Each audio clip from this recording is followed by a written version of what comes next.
73। चली जात देखी एक नारी, तर गागर ऊपर पनिहारी। चली जात वह बाट ही बाटा, सोवन हार के ऊपर खाटा। जाड़न मरे सफेदी सौरी, खसम न चीन्हे धरण भई बौरी। साँझ सकार दियाले बारे, खसमई छाड़ सबरे लगवारे। वाही के रस निस्दिन रांची, पियास बात कहे नहीं सांची। सोवत छाड़ चली पी अपना, ई दुख अवधें कहे कह सना। अपनी जांघ उघारी के अपनी कही न जाए, के चित जाने आपना के मेरो जन गाय। इस रामायणी में 6 चौपाइयां और एक साखी।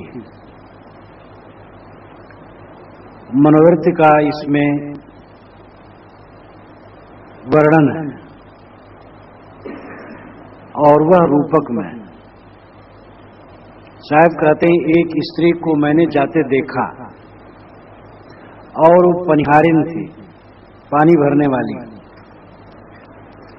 घड़ा नीचे था और पनिहारिन खुद ऊपर थी।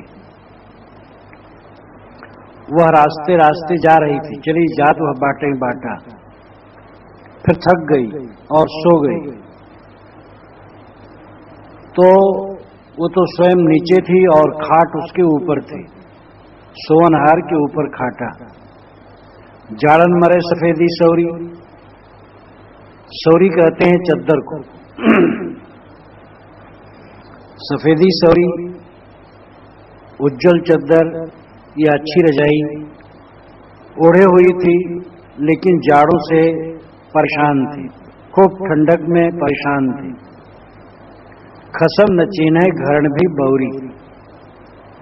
घरण का अर्थ है गृहिणी, पत्नी।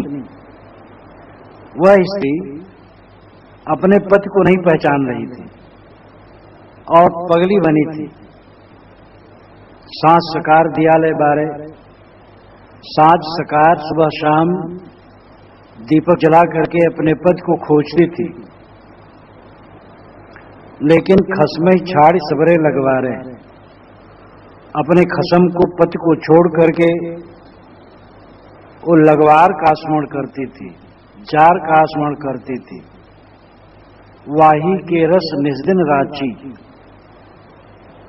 जार के ही रस में आसक्ति में रात दिन लीन थी। पिया सो बात कहे नहीं सांची। अपने पद से कभी मिलती भी थी तो अपना दिल खोल करके सच्ची बात नहीं कहती थी। सोवत छाड़ चली भी अपना। एक दिन गजब हो गया। उसका पति सो रहा था और उसकी अचेती अवस्था में वो अपने पति को छोड़ करके चल दी। ये दुख अवधों कहे के सना। यह दुख किसे कहा जाए? अपनी जांघ उघार के अपनी कही न जाए, ये कहावत है। अपनी जांघ उघार करके अपनी बात कही नहीं जाती। कि चित जाने आपना कि मेरो जन गाय। या तो ये दुख अपना चित ही जानता है, या मेरे जन, मेरे अंतरंग लोगों में वे जानते हैं और उनसे बात कही जा सकती है। ये पूरा रूपक हुआ। कौन सी नारी है? ये मनोवृत्ति है। मनुष्य की मनोवृत्ति ऐसी नारी है जो चल रही है। चली जात देखी एक नारी। सदगुरु कहते हैं कि मैंने एक स्त्री को जाते हुए देखा। वह स्त्री मनोवृत्ति है, मन की वृत्ति। वो प्यासी है, सुख की प्यासी है, शांत की प्यासी है। ऊर्जा बेजा सुख खोजती है। तर गागर ऊपर पनिहारी। घड़ा नीचे है, पनिहारी ऊपर है। शरीर नीचे है, मनोवृत्ति ऊपर भटकती है। लोक लोकांतरों में, नाना विषयों में, अथवा कोई प्यासा हो और घड़ा के ऊपर पानी हाथ रखे तो पानी कैसे पी सकता है? पानी पीने के लिए तो जरूरी है कि घड़ा के नीचे हाथ रखे। कुछ लोग बोध चाहते हैं, ज्ञान चाहते हैं, लेकिन अहंकार में डूबे रहते हैं। वे विनयी नहीं होते, वे घड़ा के ऊपर हाथ रखते हैं। घड़ा के नीचे हाथ रखे बिना, झुके बिना कोई पानी नहीं पा सकता है। विनयी हुए बिना कोई कुछ ग्रहण नहीं कर सकता है। जा गाहक तहां नहीं, हौ ता गाहक ना है। बिन विवेक भटकत फिरे, पकड़ शब्द की छाएं।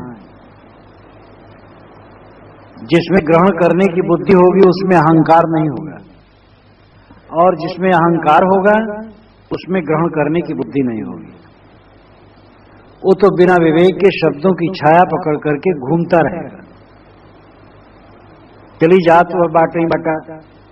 ये मनोवृत्ति रास्ते रास्ते जा रही है। अनेक रास्ते हैं सुख के। स्त्री सुख है, पुत्र सुख है, धन सुख है, सम्मान सुख है, पद सुख है, कहीं ईश्वर परमात्मा मिल जाए वो सुख है, कहीं मोक्ष धाम मिल जाए ये सुख है। इस प्रकार सुख की कल्पना करके नाना रास्ते में ये चित्त भटकता है, लेकिन कहीं सुख पाता नहीं। नौजवानी में ललक होती है, स्त्री मिले तो सुख हो, स्त्री मिल जाने के बाद तब लगता है सुख नहीं है। पुत्र की इच्छा होती है, लेकिन पुत्र मिलने के बाद तब लगता है सुख नहीं है। और उतार में आकर के तो पुत्र का सुख अपने आप किरकिरा हो जाता है। ऐसे और चीजों में एक मन का भ्रम है, एक मन का आकर्षण है, जो अविद्या के कारण सुखाभास होता है, लेकिन सुख है नहीं। बाहर कहीं लोकांतर है, वहां सुख मिल जाएगा, वही मन की कल्पना है। बाहर कहीं परमात्मा है मिलेगा, ये भी मन की कल्पना है। बाहर का परमात्मा आपका काम नहीं देगा, भीतर का परमात्मा काम देगा। इसीलिए ऋषियों ने खोज करके थकने के बाद कहा, अहम ब्रह्मास्मि तत्त्वमसि प्रज्ञानम ब्रह्म। ये आत्मा ब्रह्म है, तू ही ब्रह्म है, ज्ञान ही ब्रह्म है। तो ये मनोवृत्ति बाटा ही बाटा रास्ते रास्ते भटकती रहती है। कभी एक चीज को लेती है, उससे असंतोष हो जाता है, दूसरी चीज को लेती है, तीसरी को लेती है, चौथी को लेती है, भटकती रहती है और कहीं कुछ मिलता नहीं। चित्त के भटकने से कुछ नहीं मिलेगा। जब चित्त पूर्ण विश्राम पाएगा तब मिला मिलाया है। पाना क्या है? जिसे पाना चाहते हो नित्य प्राप्त है, और जहां तक मन चलाओगे कुछ मिलेगा नहीं। सोवनहार के ऊपर खाटा, सोने वाले के ऊपर खाट हो, ये कितना उल्टा है। सोने वाला ये जीव है जो असावधानी में पड़ा है, और इसके ऊपर खाट है। खाट नाम षड्विकार, काम क्रोध लोभ मोह इत्यादि षड्विकार इसके ऊपर लदे हैं। इसलिए इसको नींद भी ठीक से नहीं आती। नींद में भी इसके मन में मवाद रहता है। क्रोध काम द्वेष ईर्षा मद मत्सर से जिसका चित्त भरा है वह दबा हुआ है, खाट से मानो दबा हुआ है। सोने वाला नीचे पड़ा है, खाट ऊपर पड़ी है।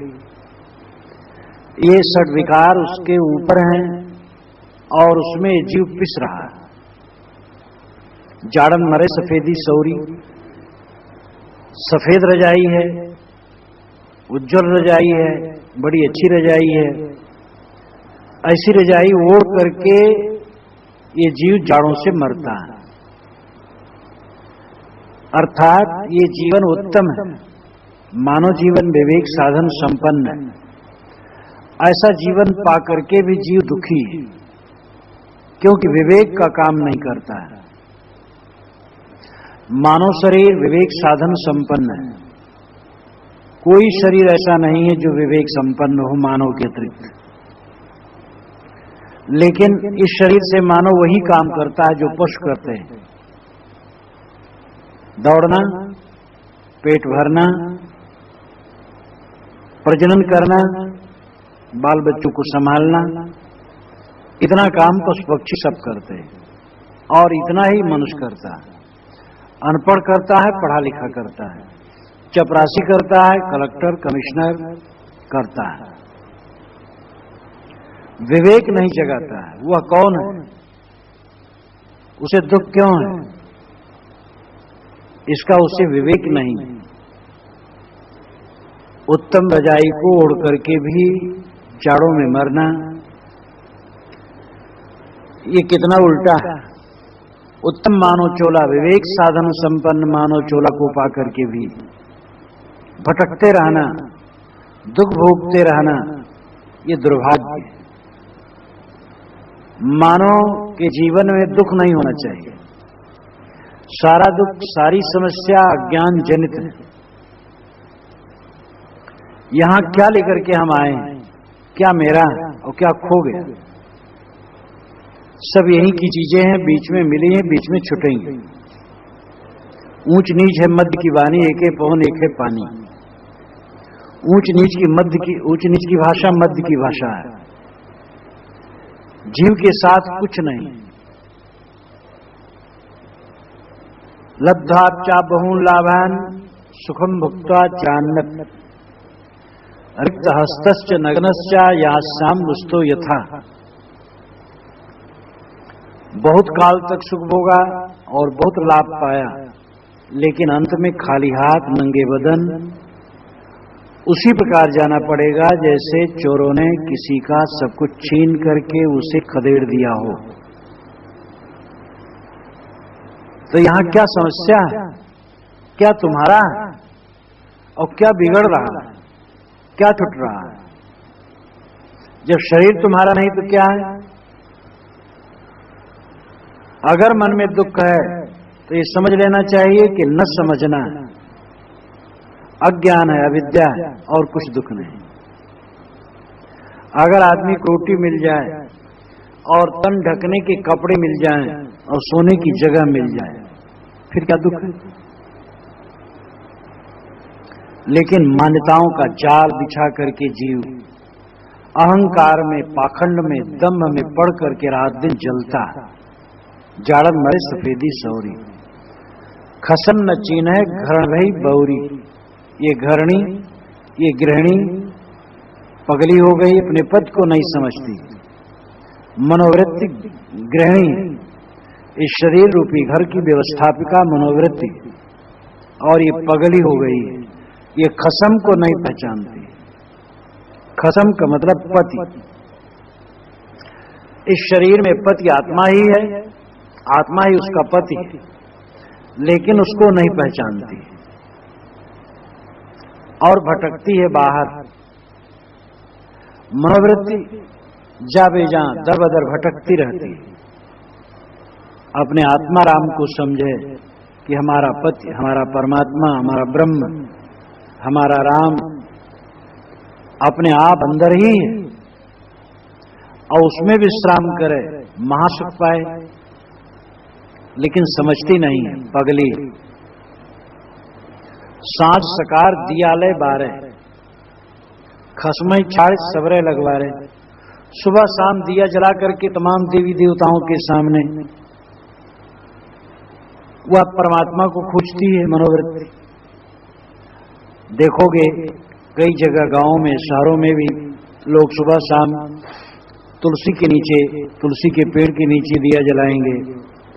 कहीं मिट्टी पत्थर के पिंडी के सामने, कहीं पेड़ के सामने, कहीं पानी के सामने दिया जलाएंगे और वहां परमात्मा खोजेंगे। कोई मक्खी नहीं हाँक सकती है जो खुद चुरा जाती है, और जिस पर जानवर टट्टी पेशाब कर देते हैं। जिसमें कोई चेतना नहीं, उसके सामने नाक रगड़ करके वो परमात्मा को पाना चाहता, बोध और मोक्ष को पाना चाहता है। क्या मनुष्य उससे भी क्या बीता है? जो स्वयं चैतन्य है, स्वयं विवेक संपन्न है, वह मिट्टी और पत्थर की पिंडी के सामने नाक रगड़े, पेड़ और पहाड़ के सामने नाक रगड़े, लेकिन अबोध अपने स्वरूप का ज्ञान भटकाओ, सुबह शाम दीपक जला करके इन मिट्टी और पत्थरों की पिंडियों के सामने, पेड़ पहाड़ और पानी के सामने लोग सत्य और परमात्मा खोजते हैं। ये मनोवृत्ति का भटकाव। खसमई छाड़ सबरे लगवारे, खसम को छोड़ करके लगवार को संवरनी नाम स्मरण करना, ये मनोवृत्ति आत्मज्ञान को छोड़कर उपपत्ति की कल्पना करती, आत्मा को नहीं पहचानती, स्वयं को नहीं पहचानती। ये जो स्वयं स्वरूप आत्म तत्व है, शरीर के अंदर में निवास करने वाला आपा है, चेतना है, तुम्हारा जो असली स्वरूप है उसे तुम नहीं पहचानते हो, बाहर खोजते हो। खोजने के साधन 6 हैं: आंख, नाक, कान, जीभ, चाम, मन, और इनसे जो ग्रहण होगा वो विषय होगा। विषय परमात्मा नहीं हो सकता है, विषय आत्मा नहीं हो सकता है, विषय मोक्ष तत्व नहीं हो सकता है। अशब्दम अगंधम अरूपम स्पर्शम, श्रुतियां कहती हैं वो शब्द गंध स्पर्श रस से रहित। यत् चक्षुषाना पश्यति इन चक्षुंसु पश्यति तदेव ब्रह्मत्वम विद्ध नेदम यदमुपास्ते। आंखें जिसको नहीं देखती हैं, किंतु जिसकी सत्ता से आंखें देखती हैं उसको तू ब्रह्म जान। आंखों से देख करके जिसकी तू उपासना करता है वो ब्रह्म नहीं है। तो खोजने के साधन 5 इंद्रियां हैं ज्ञान की, और छठा मन है, और इनसे जो प्राप्त होता है वो माया। गो गोचर जहां लग मन जाई, सो सब माया जाने हो भाई। गो इंद्रियां, गोचर विषय, और मन जहां तक जाए वो माया है। यदा पंचावतिष्ठन्ते ज्ञानानि मनसास बुद्धिश्चाना विचेष्टत तामाहु परमाम गतिम। 5 ज्ञानेन्द्रिय मन और बुद्धि जब शांत हो जाते हैं तब परम गति। तो खोज करके जो मिलेगा वो विषय होगा, खोज करके परमात्मा नहीं मिलता, रुक करके परमात्मा मिलता है। जब इंद्रियां शांत हो गई, मन शांत हो गया, बुद्धि शांत हो गई, तब जो शेष तत्व रहा वही परमात्मा है, वही आत्मा है, वही निस्वरूप है, वही शिव स्वरूप है। प्रपंचोपशमम शांतम शिवमद्वैतम चतुर्थम मन्यन्ते स आत्मा स विज्ञेय। जब प्रपंच शांत हो गया, चित्त शांत हो गया, प्रपंचोपशमम शांतम शिवम, तब शिवत्व की अवस्था आती है। तो मन से खोज करके जो मिलता है वो माया। खसमई छाड़ सबरे लगवारे, खसम को छोड़ करके लगवार को ये मनोवृत्ति सुमृति। वाही के रस निस्दिन रांची, पिया सो बात कहे नहीं सांची। उसी के रस में रात दिन रांची है ये मनोवृत्ति। विषयों के रस में, कल्पनाओं के रस में निरंतर डूबी रहती है। शब्द, स्वाद, गंध, स्पर्श, रस, कोई विषय को लेकर के चित्त उसी में भटकता रहता है। नहीं तो कल्पना लोक में विहार करती है चित्तवृत्ति। आकाश में, लोक लोकांतर में जो लोगों द्वारा सुन रखा है, बाहर कहीं कुछ मिलेगा, उसी के रस में रात दिन रसती पचती रहती। पियासो बात कहे नहीं सांची, अपने पियास से सच्ची बात नहीं कहती। यानी ये मनोवृत्ति आत्मा के अभिमुख नहीं होती, आत्मा के तरफ उन्मुख नहीं होती, अंतरतम में प्रवेश नहीं करती, बाहर भटकती। पियासो बात कहे नहीं सांची का अर्थ यही है, अपने पिया से, अपने आत्मा से उन्मुख नहीं होती है, अंतर्मुख नहीं होती, बहिर्मुख भटकती रहती। कठोपनिषद में कहा है, परांच खान वितरण स्वयंभू तस्मात् परांग पश्यति नान्तरात्मन कश्चित धीरा प्रतिज्ञात्मानमैक्षत आवृत चक्षु अमृतत्वमिच्छन्। इंद्रियां बहिर्मुख खुली, इसलिए मन बाहर भटकता है। कोई विवेकवान पुरुष अमृत की इच्छा करके इंद्रियों को समेटकर अंतर्मुख होते हैं। पृथक आत्मान ऐक्षत, पृथक भीतर आत्मानम, आत्मा को ऐक्षत देखते हैं, अपने आप को देखते हैं, देखने वाले को देखते हैं। सबको कौन देखता है? जो सबको देखता है वह स्वयं है। स्वयं में लौट आना सच्चा बोध। सुवत छाड़ चली पी अपना, ये दुख अवधों कहे कैसना। जैसे कोई स्त्री अपने पति को सोती अवस्था में छोड़ करके चल दे,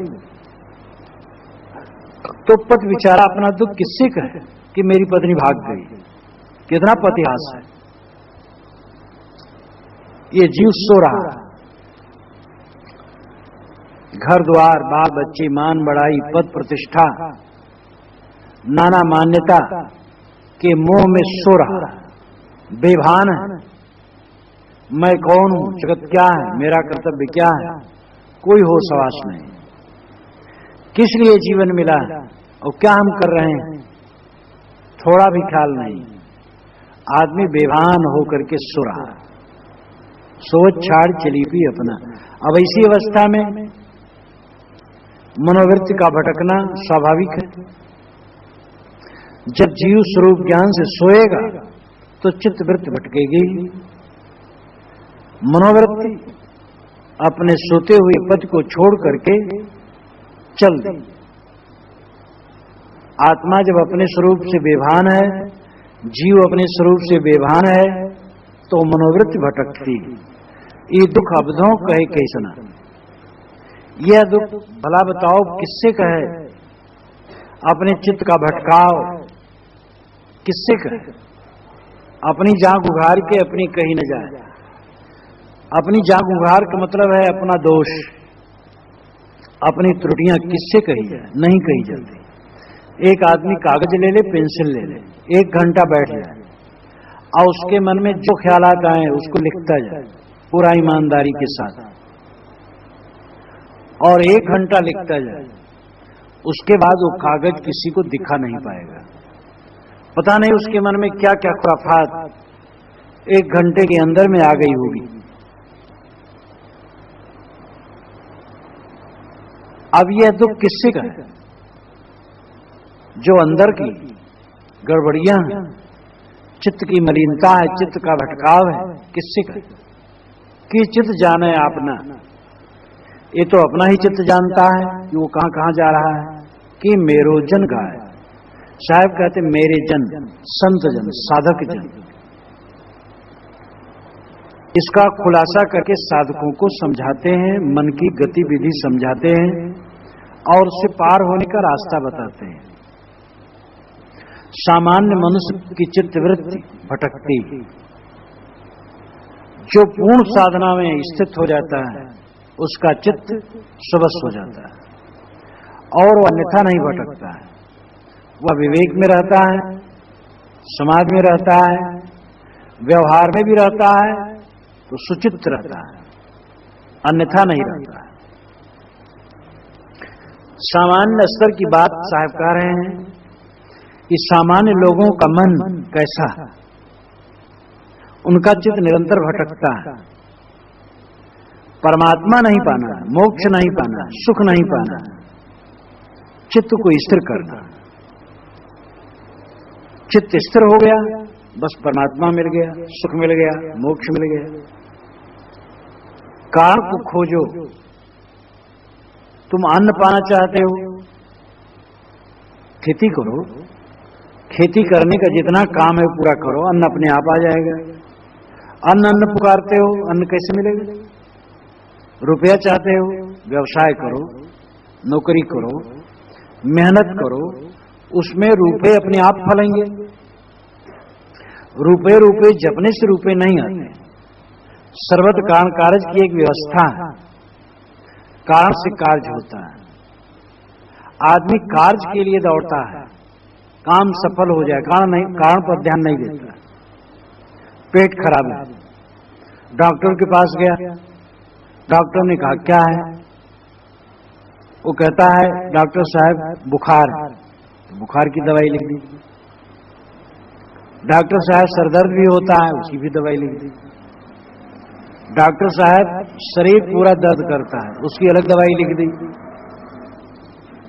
डॉक्टर साहब पेट भी खराब है, उसकी भी दवाई लिख दी।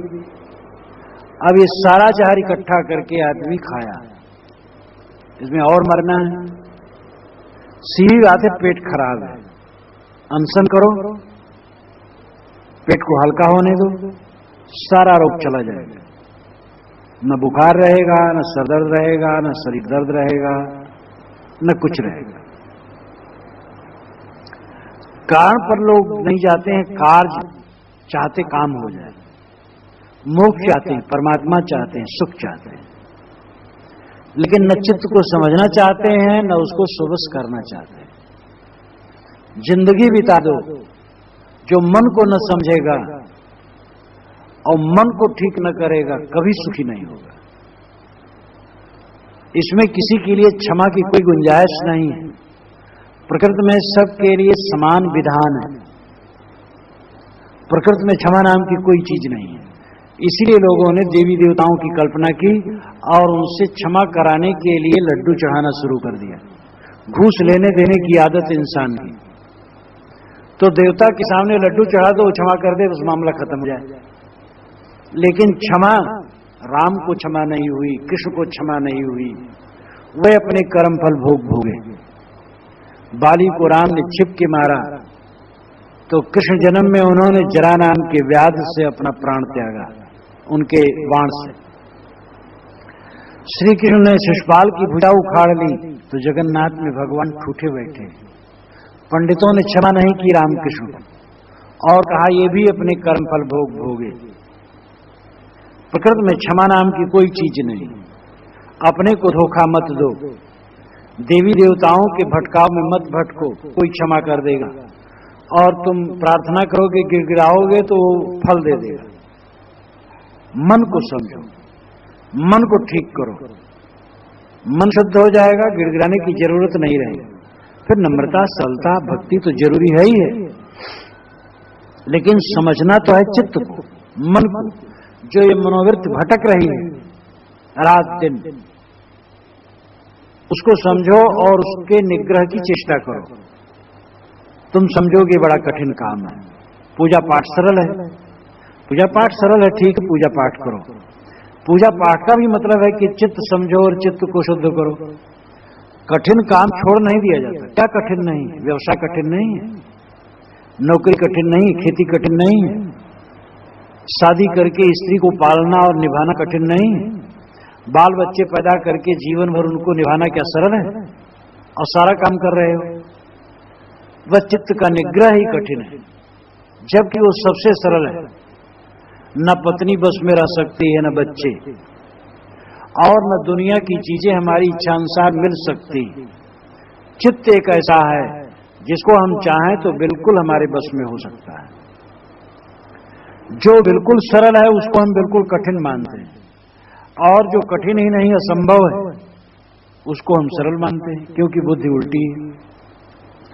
भोग ग्रहण करने से मिलता है, मोक्ष त्याग करने से मिलता है। ग्रहण करने में सब परतंत्र है, त्याग करने में सब स्वतंत्र है। जो मोक्ष त्याग करने से मिलता है उसको लोग कहते हैं कठिन है, जो भोग ग्रहण करने से मिलता है उसको लोग कहते हैं सरल है। क्या ग्रहण सरल है? हमें ये चीज मिल जाए, वो चीज मिल जाए, कहां मिलती है?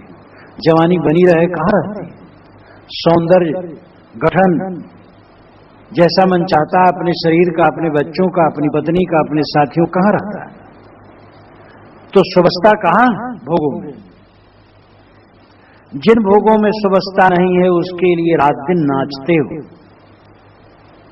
और जिसमें सुवस्था है, त्याग, त्याग से मोक्ष मिलता है। त्याग करने में कुछ कठिनाई नहीं, हमें नहीं चाहिए। और इसको कठिन मान रहे हो, बुद्धि उल्टी। कोई आदमी बीड़ी पीता है, बीड़ी पीना सरल है, बीड़ी पी पी के रहना सरल है, लेकिन बीड़ी छोड़ करके रहना कैसे सरल होगा, ऐसा उसे भ्रम होता है। बीड़ी छोड़ दो, आसक्ति मिट जाए तो फिर देखो बिना बीड़ी किए रहना बड़ा सरल है, बिना बीड़ी के रहना बहुत ही सरल है। लेकिन जब बीड़ी छोड़ करके आसक्ति से रहित हो जाओ तब